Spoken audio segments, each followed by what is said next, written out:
If you see her at midnight, do not speak. Do not stare. Just close your eyes and walk away. No one walked the village roads after midnight. It was an unspoken rule, a warning passed down from elder to children. But Akin, a young and fearless hunter, didn't believe in ghost stories. One evening, as he sat by the fire with his friends, he laughed when an old man whispered, "She is watching. The woman who never blinks." His friends shivered, but Akin scoffed. "If she is real, let me see her with my own eyes," he boasted. The old man only sighed, shaking his head. That night the moon cast long shadows as Ikene made his way home from the forest. The village was silent, the huts dark. Then he saw her, a tall woman dressed in white standing at the village square. Her eyes were wide, unnaturally wide, staring into the darkness. She did not move, did not blink. Ekene felt a chill creep up his spine, but he refused to be afraid. "Who are you?" he asked. The woman slowly turned her head toward him. His heartbeat thundered in his ears as an eerie whisper filled the air. "You called me." Ekene's body felt frozen. He wanted to run, but his feet wouldn't move. The woman's eyes were locked onto his, dark and endless, pulling him into a trance. The night air grew thick, suffocating. His mouth opened to scream, but no sound came out. Then, silence. The next morning, the villagers found his footprints in the dirt leading to the square. But Ekene was gone. Not a trace of him remained. Panic spread through the village. The elders gathered the villagers, their voices trembling. "She has taken another one," they murmured. "She only appears to those who challenge her." Fear gripped the people. Children cried, and mothers held them close. The village chief, an old man with deep lines on his face, stood tall. No one walks alone at midnight. No one stares into her eyes. If you hear her whisper, close your ears and run. The warning was clear, but some doubted. Some still believed it was just a story. Ekene's mother refused to believe he was gone. She sat outside their hut, calling his name into the night. "Ekene, come home, my son." Her voice cracked, but only silence answered. The villagers pitied her, but they dared not go near the square after dark. They had seen too many disappear. "He will return," she whispered to herself, tears rolling down her cheeks. But deep inside, fear gnawed at his soul. The village healer, Mama Ijoma, approached her. "You must let go, child. He is gone." But Eken's mother shook her head. "No, if she took him, I will bring him back." The healer's eyes darkened. "Do not go looking for her, or she will take you too." But the grieving mother did not listen. That night she lit a lamp and walked toward the square. The wind howled as she called her son's name, and then she saw them. Footprints in the dirt, not just Ekene's but many, leading into the darkness. Ekene's mother followed the footprints with shaky hands holding her lamp. The wind blew, making the flame dance, but she did not stop.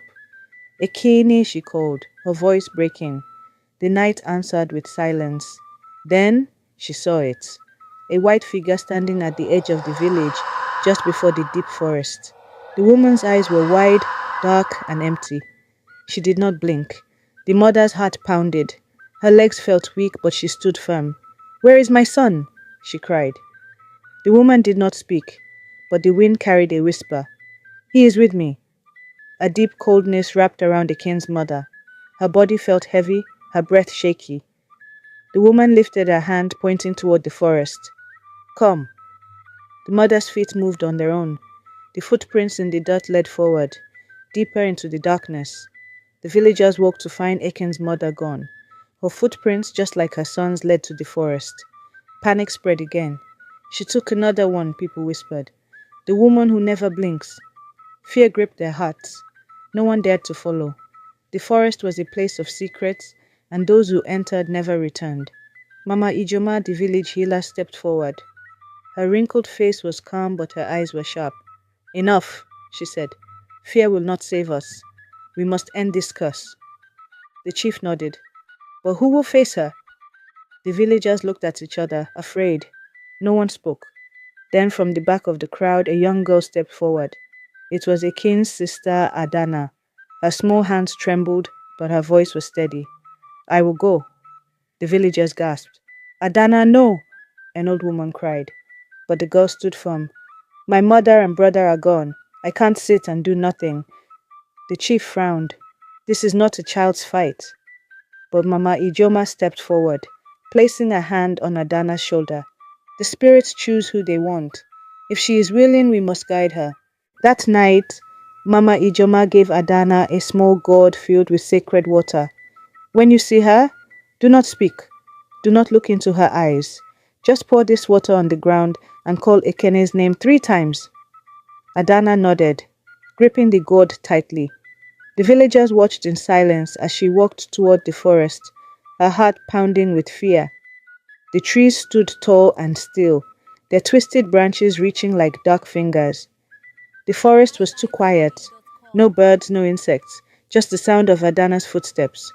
Her breath felt heavy, but she kept moving. The footprints were still there, leading her deeper. Ekene, she whispered. No answer. Then a rustling sound. She stopped. The white figure appeared from the shadows, standing between the trees. The woman's long black hair covered part of her face, but her wide eyes stared straight at Adana. She did not blink. Adana's hand shook as she reached for the gourd. The woman tilted her head slowly, her lips curling into a smile. You called me. The voice was cold, empty. Adana's fingers trembled, but she held her ground. Adana took a deep breath. Don't speak. Don't look into her eyes. Mama Ijoma's words echoed in her mind. She forced herself to focus on the ground. With slow, careful hands, she opened the gourd and poured the sacred water. It splashed onto the dry earth, making a hissing sound like fire on hot stones. Ekene, she whispered once. The air grew colder. Ekene, she said again. The woman stepped closer. Ekene, Adana cried the 3rd time. The ground trembled beneath her feet. A gust of wind rushed through the trees, carrying faint whispers. Then, another voice. Weak, tired, but real. Adana? She gasped. Ekene. She turned toward the sound. But the woman suddenly moved, faster than any human should. Adana squeezed her eyes shut, heart pounding. Don't look. Don't look. The woman's breath was now right in front of her face. A deep, bone-chilling voice filled the air. He belongs to me. The woman's words made the ground tremble. Adana felt her body weakening, her knees shaking. The air around her was thick, pressing against her like an invisible weight. But then Ekene's voice broke through the darkness. Adana, I'm here. Adana forced herself to move. She reached out blindly, her fingers brushing against something warm, an arm. She grabbed hold, pulling with all her strength. Ekene, come with me. The wind howled, the trees shook, but Adana did not let go. The woman let out a long, eerie scream, so loud that Adana thought her ears would burst. But suddenly, the air shifted. The weight lifted. The woman's presence began to fade. Adana felt the grip on her body loosen. She pulled Ekene toward the village path, her legs moving as fast as they could. The forest roared behind them as if angry at their escape. Ekene was weak, barely able to run. Keep going, Adana urged. The trees twisted and groaned, the woman's scream still echoing through the night. As they neared the village, a bright light shone ahead. The villagers were waiting with torches. Mama Ijoma stood at the front, chanting prayers. Come, children, she called. Adana and Ekene stumbled forward. Just as they reached the village gate, a loud, piercing cry tore through the air. Then, silence. The night became still once more. The woman was gone. The villagers rushed forward, hugging Adana and Ekene. Their mother, weak from sorrow, broke down in tears. My children, she sobbed, holding them close. Mama Ijoma placed her hand on Ekene's forehead. The spirit's grip on you is broken, she whispered. The village chief nodded. This child has faced what we feared for years. She has ended the curse. That night, the village celebrated. Drums beat, fires burned bright, and the people danced. But Adana sat quietly, staring at the dark road leading to the forest. She knew something others did not. The woman was not truly gone. She was waiting, watching. Days passed, and the village returned to normal. But Adana could not shake the feeling that something was wrong. The night air still carried whispers. The trees near the forest still felt too still. One evening, she sat outside her hut when a cold breeze brushed past her. A chill ran down her spine. Then she saw them, faint footprints appearing on the dusty road, leading from the forest, coming toward the village. Her heartbeat quickened. She closed her eyes and whispered to herself, "She is still here." Adana tried to warn the villagers, but they wanted to forget. "The curse is over," they said. "We are safe." But she knew better. The woman never blinked. She never slept. And she never left.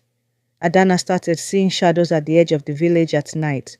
A shape standing too still, eyes that did not move. One night, as she lay in bed, she heard it. A faint whisper near her window. "You called me." Adana's eyes flew open. The air felt heavy again. Her body was frozen with fear. The woman was near, watching, waiting. Adana knew what she had to do. She could not let the curse return. She grabbed the gourd Mama Ijoma had given her before and filled it with fresh water from the sacred stream. Then she walked toward the village square where it all began. The wind picked up, the air thickened, and then she was there, the woman in white. Her wide, unblinking eyes locked onto Adana.